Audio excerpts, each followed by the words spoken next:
quand il sera posté, mais actuellement c'est l'automne, nous sommes au mois d'octobre.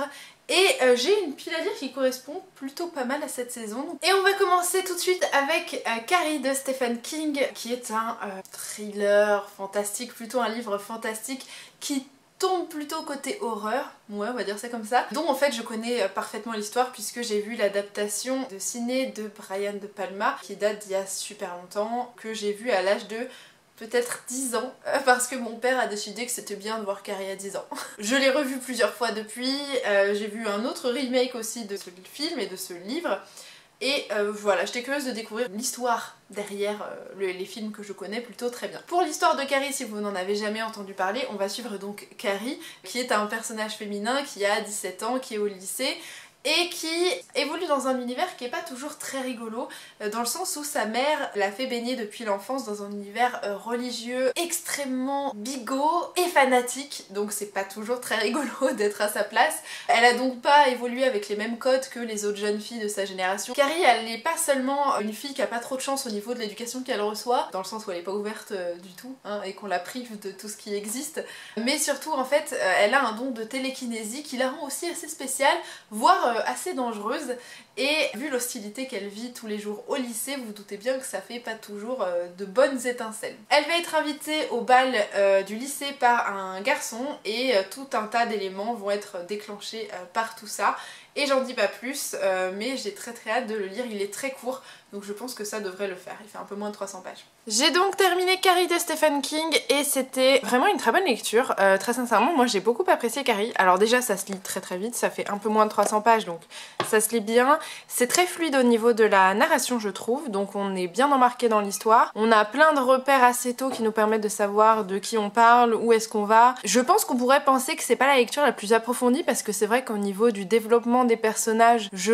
pense que potentiellement Stephen King a fait mieux, et en même temps je pense que c'est pas que le personnage principal est pas forcément Carrie, mais on raconte son histoire et j'ai plutôt l'impression qu'il développe la personnalité des autres finalement. Il développe la sienne, mais il développe plus celui de sa mère et des personnes qui potentiellement auront joué un rôle dans son histoire, son aventure et un peu tout ce qui va se dérouler dans ce livre là. Donc c'est aussi intéressant, ça peut être déroutant et ça peut sembler ça peut peut-être manquer un peu de substance pour certaines personnes, j'imagine. Toutefois, moi franchement, j'ai vraiment bien apprécié. Alors après, je connaissais l'histoire parce que je connais l'adaptation de ciné, enfin la plus vieille, les plus récentes aussi d'ailleurs. Mais j'ai bien aimé, enfin franchement, l'histoire se lit bien, c'est quand même assez entraînant et c'est entrecoupé de plein d'autres arcs, enfin pas d'arcs narratifs, mais de méthodes narratives, puisque vous avez par exemple des extraits de livres qui proviennent soit d'autobiographies, de personnes qui ont assisté à tous les événements, de textes un petit peu scientifiques qui s'intéressent à la télékinésie, puisque c'est quand même l'histoire de Carrie, et d'autres éléments qui relatent en fait toutes ces histoires et qui permettent de compléter en fait les différents points de vue qu'on a au fur et à mesure de l'histoire, parce que vous n'avez pas vraiment de chapitres, il y a 2 grandes parties et sinon après c'est que du texte, et en fait ça varie assez facilement de point de vue. Alors c'est ça qui est un peu déroutant avec Stephen King, c'est que vous allez avoir un passage narratif qui est plus ou moins du point de vue d'un personnage, enfin vous suivez ce personnage en particulier et le narrateur omniscient vous dit ce qu'il pense, vous allez avoir un extrait de livre, peu importe, ou de transcriptions téléphoniques, enfin vous avez plein de choses, et ensuite vous allez suivre un autre personnage dans cette histoire. Donc ça peut être un peu déroutant, après on s'y fait vite, je pense que si on est habitué au style de Stephen King ça choque plus, parce que franchement il fonctionne comme ça. Mais voilà, moi j'ai vraiment bien apprécié Carrie de Stephen King. Au niveau du glauque, il y a pire, il y a des scènes dures on va dire sur la fin, mais ça va, enfin c'est pas le pire existant. Mais voilà, moi j'ai vraiment bien apprécié Carrie de Stephen King et je vous le recommande. Je suis ensuite tombée sur Lady Helen de comment s'appelle-t-elle, Alison Goodman. Alors j'avais très souvent vu passer ce livre quand il est sorti, ou quand en tout cas je pense la traduction est sortie en France. Il a été pas mal recommandé, il est énorme, c'est une énorme bricasse, je sais pas combien de pages j'ai fait ce truc. Presque 600 pages et bon c'est écrit gros mais pas tant que ça. On est dans un livre je pense fantastique, un livre historique fantastique puisque ça se passe au tout début du 19e siècle. Et on suit donc Hélène qui fait appartient à la bonne société, qui est bien placée. Un jour sa bonne disparaît, enfin une des bonnes de sa maison disparaît, et un autre homme va entrer dans sa vie qui va l'introduire à un monde qu'elle ne connaissait pas forcément a priori, qui est en fait un espèce de chasseur de démons qui est là justement pour les retirer de la société puisqu'ils évoluent visiblement en parallèle des humains, c'est ce que je crois comprendre avec le résumé. Visiblement Lady Hélène n'est pas une fille traditionnelle de son époque dans le sens où elle aussi dispose de certains pouvoirs et donc va potentiellement l'aider je pense en renonçant un petit peu à sa vie de bal et de paillettes, même si très honnêtement à mon avis on va avoir un mélange des deux. J'ai le regret de vous annoncer que j'ai abandonné Lady Helen, mais si vous avez suivi mes week-ends amis il y a du coup je pense quelques mois maintenant, parce que soyons honnêtes, ce biblio-haul sera posté pas tout de suite, hein. C'était pas une mauvaise lecture en soi, alors pour une fois c'est pas un abandon que j'ai fait parce que soit le récit était vraiment nul, pas intéressant, problématique, chiant. Voilà, du coup j'ai pas vraiment de reproches à faire à Lady Helen. Du coup vous allez vous dire mais pourquoi est-ce qu'elle a abandonné cette lecture, hein, parce qu'en soi là comme ça y a pas de sens. Mais le fait est que je l'ai abandonnée à la moitié en fait. J'ai forcé jusqu'à la 273e page à peu près. C'est divertissant hein, l'air de rien, mais j'ai trouvé le rythme trop lent. Il y a des moments où j'étais quand même très intéressée par l'histoire, je voulais savoir ce qui allait se passer et je suis même toujours curieuse de savoir comment ça se passe en fait, hein. Le fait est que l'action qui nous est déjà révélée dans le résumé quand même, hein, donc se met en place qu'au bout de la 100e page et quelques. Donc c'est quand même très très long pour introduire, je trouve, ce qui va faire l'intérêt pour vous de cette lecture au moment où vous l'empruntez, l'achetez, la lisez. Du coup, soit le travail de résumé est mal fait et du coup il vous spoil globalement le contenu du récit, ce qui est un peu nul, soit c'est trop long à se mettre en place. Le fait est qu'au bout de la moitié du récit, on en était encore à mettre en place tous les éléments de cette histoire, des enjeux, mais vraiment le début des enjeux, hein. Vous voyez juste le parcours du personnage qui va commencer à être bouleversé. Donc je trouve que c'est quand même très long, une moitié pour faire ça. Ce qui est bien, c'est qu'effectivement on met en place tout le contexte historique de cette période-là qui est quand même bien représenté. On a pas mal de descriptions de tenues, de personnages, de coutumes, de mentalités, ce qui est franchement très cool, mais c'est pas forcément ce que je venais rechercher ici. Et du coup, c'est ce qui fait que j'ai moins d'attrait pour le récit, malgré le nombre de petites références au féminisme, parce qu'évidemment à l'époque, hein, clairement le féminisme c'était compliqué, mais le fait est que les femmes avaient quand même pas beaucoup de droits, elle dépendait totalement des hommes, et donc c'est le cas de Lady Helen dans cette histoire. Mais voilà, du coup elle a un regard assez critique sur son monde, qui est forcément très agréable pour moi, parce que très clairement fallait mieux pas être une femme à cette période, enfin pour moi c'était pas la meilleure place dans cette société, même si bon je me doute bien qu'il y avait pire hein, quand on cumule les discriminations. Ça peut être un bon livre, sachez juste que le rythme est quand même assez lent, que ça met du temps à se mettre en place, et pour moi je pense que c'est un gros tome introductif puisque je sais que c'est une trilogie, et je crois que j'avais pas envie de me payer un tome où je vais pas apprendre grand chose, sachant que je suis pas sûre de lire les suites, donc c'était peut-être une erreur de ma part de l'emprunter, mais bon au moins j'aurais essayé, mais je comprends qu'il puisse plaire à pas mal de monde, dommage pour moi. Parmi les nouveautés je pense de ma bibliothèque, parce qu'il m'a l'air assez neuf ce petit livre, il y avait Everless de Sarah Holland. Là encore c'est un livre dont j'ai énormément entendu parler, que ce soit la sphère anglophone de Booktube ou la sphère francophone. J'étais assez intriguée même si ça faisait des années que j'hésitais à l'acheter parce que franchement j'étais pas sûre d'apprécier à fond.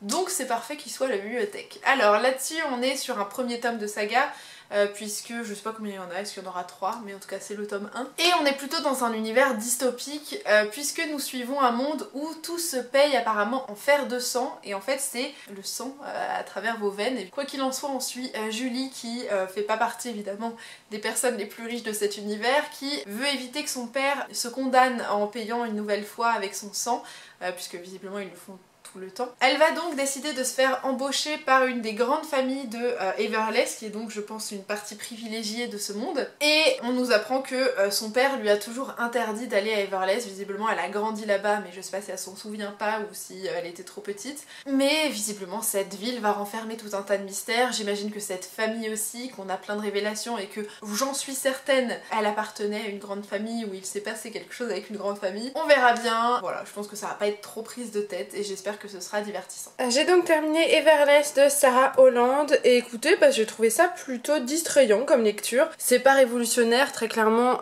ça reprend quand même pas mal de codes, je dirais, de la littérature un peu jeune adulte, notamment anglophone, et un peu tout ce qui se situe dans des univers, oui, fantasy, hein, on va dire que ça reprend quand même pas mal ces codes-là, avec une meuf en galère parce que sa vie est pas facile, qu'elle doit trouver une solution à un truc un peu, pas vraiment impossible, mais bon, vraiment très compliqué, avec un secret évidemment. Donc ça franchement on le retrouve comme le type de personnage qu'on peut rencontrer aussi un petit peu. Malgré tout c'était quand même assez distrayant. J'ai vraiment lu ça rapidement.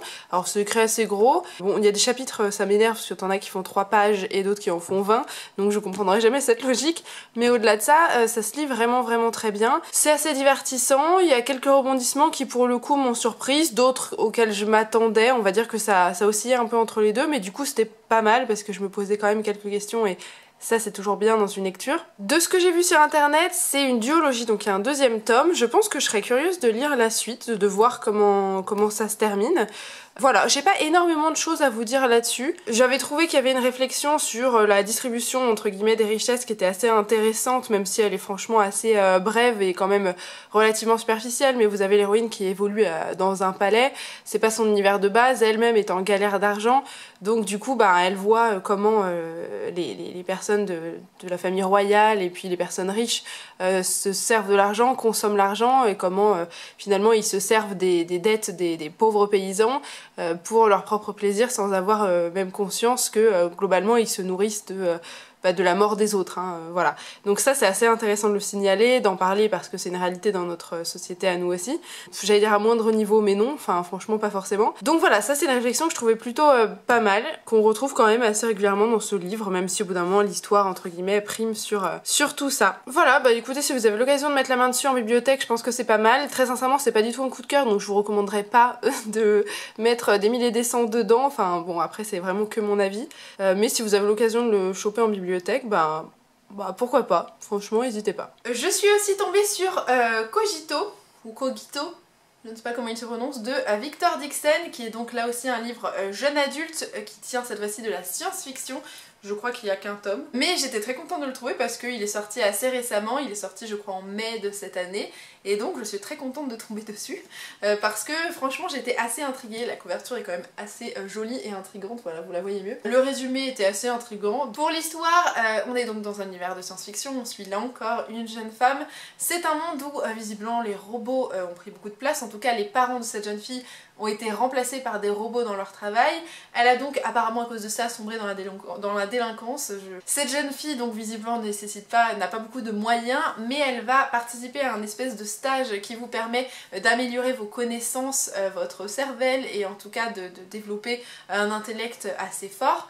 Elle va donc aller dans une île spécifique où ils font des expérimentations visiblement sur votre cerveau, ou en tout cas ils vous aident à l'améliorer, et visiblement ces expérimentations ne seront pas claires et auront probablement quelques petites problématiques, et je suppose qu'on va les explorer là-dedans et qu'il y aura probablement quelques petits questionnements technologiques, éthiques, et ça peut être assez cool. Le livre est assez dense, ouais c'est ça, il fait presque 600 pages, c'est pas écrit très gros, il y a plein de petits schémas, ce qui personnellement m'intrigue et me plaît beaucoup, évidemment vous les voyez pas. Mais voilà, j'ai hâte de le découvrir et j'espère que ça me plaira. Alors j'ai terminé Cogito et c'était pas un coup de cœur. Très honnêtement, pour moi Cogito m'a énormément rappelé Phobos, donc la saga précédente de Victor Dixon, celle qui a sorti, enfin terminée en tout cas juste avant Cogito. Pour moi c'est exactement le même type de schéma, que ce soit au niveau de l'histoire, des personnages, parce qu'ils sont quand même extrêmement stéréotypés je trouve, comme dans Phobos finalement. L'héroïne pour moi c'est un copier-coller de l'héroïne de Phobos. Pour moi c'est exactement le même type de personnage, avec vous savez ce passé difficile, une meuf qui part avec franchement pas toutes les chances on va dire au départ, qui évidemment a de la colère, elle en a à revendre, et donc du coup elle se dit que elle a rien à perdre et qu'il faut tenter quelque chose. Donc c'est clairement le genre de personnage qu'on a, avec cette colère un peu enfouie, cette envie de se dire que franchement elle a pas grand chose à prouver aux autres, tu vois, mais plus à soi-même. Et en plus elle est encore comparée à un animal, enfin j'en peux plus. Voilà, bon pour moi c'est le même type de personnage, et en plus elle est assez énervante dans Cogito. Autant dans Phobos, bon elle est stéréotypée mais ça va, autant dans Cogito j'avais vraiment mais une animosité vis-à-vis d'elle, c'est-à-dire que la meuf est tout le temps vénère, trop vénère, c'est vraiment la plupart du temps pas justifié comme colère, genre désagréable, vraiment désagréable gratos, avec des gens qui sont pas responsables de ce qui lui arrive, qui cherchent plutôt à l'aider ou à la comprendre, mais qu'elle envoie bouler, donc très énervante. Donc beaucoup de personnes, quand j'en ai parlé sur Instagram, m'ont dit qu'ils avaient abandonné l'histoire justement à cause de ça, donc je vous mets en garde, hein, faudra passer au-delà si jamais ça a tendance à vous saouler, ou alors ça vous saoulera, n'essayez pas. Au niveau de l'histoire, ça se lit, hein, c'est hyper divertissant, ça passe bien, hein, franchement il n'y a aucune difficulté à lire, je l'ai lu en allez, un peu plus de 24 heures, vraiment ça se lit très bien. Comme vous le voyez peut-être, il y a des petits, voilà, il y a des petits trucs au milieu de l'histoire, des petits schémas qui sont assez intéressants parce que ça permet de renforcer le côté un peu futuriste de l'histoire, même le côté immersif, donc ça j'apprécie toujours toujours dans un livre et je l'apprécie vraiment dans Kogito. Après au niveau de l'histoire, franchement, je trouve que c'est assez prévisible. Je me suis attendue à pas mal des rebondissements. On sait qu'à certains moments ça peut basculer de tel ou tel côté. Je sais pas si c'est volontairement amené ou voilà, bon c'est de la science-fiction, c'est pas vraiment de l'anticipation, un petit peu peut-être, je sais pas. Mais du coup bon, on s'attend à certains rebondissements, c'est peut-être volontaire. Mais du coup, bon, ça fait que votre lecture, elle passe bien, elle est divertissante, mais elle est pas exceptionnelle. Et surtout, moi, ce qui m'a manqué, c'est cette réflexion que j'attendais au niveau de l'éthique, parce qu'on vous parle beaucoup d'intelligence artificielle. Il y en a, on vous propose des pistes de réflexion, mais j'ai trouvé ça pas assez fouillé. Je pense que ça aurait pu être plus construit, plus élaboré. Mais c'était pas trop le cas. La fin de l'histoire m'a aussi un peu dérangée parce que j'ai trouvé qu'il y avait beaucoup de facilité. Écoutez, bon divertissement, mais vraiment sans plus. Pour moi c'est un peu comme Phobos, c'est mon plaisir coupable. Je sais que je vais pas adorer. Je le lis parce que c'est divertissant, mais en même temps j'y trouve des aspects problématiques, notamment d'ailleurs la représentation des femmes dans Phobos, dans Kogito du coup. Il y en a pas tant que ça qui sont représentées, mais elles sont toutes extrêmement stéréotypées. Genre l'héroïne, bon bah je vous en ai parlé, mais vous avez une meuf responsable de la société qu'on vous décrit juste par sa couleur de cheveux et ses bonnes fringues, voilà, sinon on n'en sait pas beaucoup plus sur elle. Une autre meuf, des stagiaires là, qui vont passer leur bac, qui est évidemment riche, mais un peu superficielle, qui pense qu'à la beauté, tout ça. Et puis il y en a une autre, ah oui, la belle-mère de l'héroïne, qui est représentée comme une meuf hyper superficielle aussi, qui regarde tout le temps la télé avec des feuilletons à l'eau de rose qui la représentent elle comme héroïne, voilà. Donc ça m'a un peu saoulée parce que la représentation des femmes est pas génial. Voilà, après cet avis pas franchement extrêmement positif, je vous laisse avec la suite de la vidéo. Et enfin, dernier livre de ce biblio-haul, il s'agit du 3e tome de la saga Illuminae. Donc cette fois-ci c'est, comment s'appelle-t-il ? C'est Dossier Obsidio. Alors j'ai les 2 premiers tomes dans ma bibliothèque en VO, seulement voilà, j'aime bien mais j'avais pas forcément envie d'acheter le 3e tome. Et donc quand je l'ai vu à la bibliothèque, eh bien c'était parfait. Globalement ce 3e tome c'est un peu la synthèse, en tout cas le bilan final du tome 2 et du tome 1. Donc je vais pas vraiment vous en faire un résumé parce que ça vous spoilerait tout ça. Mais c'est un livre jeune adulte de science-fiction, c'est un space opéra. Dans le premier, vous suivez un vaisseau qui va être pourchassé par un autre vaisseau, puisque ce sont des gens en fuite dont la planète a été attaquée et c'est la compagnie qui les a attaqués, qui souhaite faire disparaître tous les témoins en fait de cette attaque. Dans le deuxième, c'est une histoire encore un petit peu différente, mais je vous laisse découvrir tout ça si ça vous intrigue. Moi j'espère que ça me plaira. Je sais que le 2e tome m'avait un peu moins plu, donc écoutez, je sais pas quoi en penser, je sais pas vraiment à quoi m'attendre. Mais voilà, et c'est toujours aussi original au niveau du contenu avec plein d'arcs, de façons narratives en fait différentes. J'ai donc terminé Illuminae, le 3e tome, donc les dossiers Obsidio de J. Christophe et de Amy Kaufman. Et je dois vous dire que j'ai passé un très bon moment avec ce dernier tome.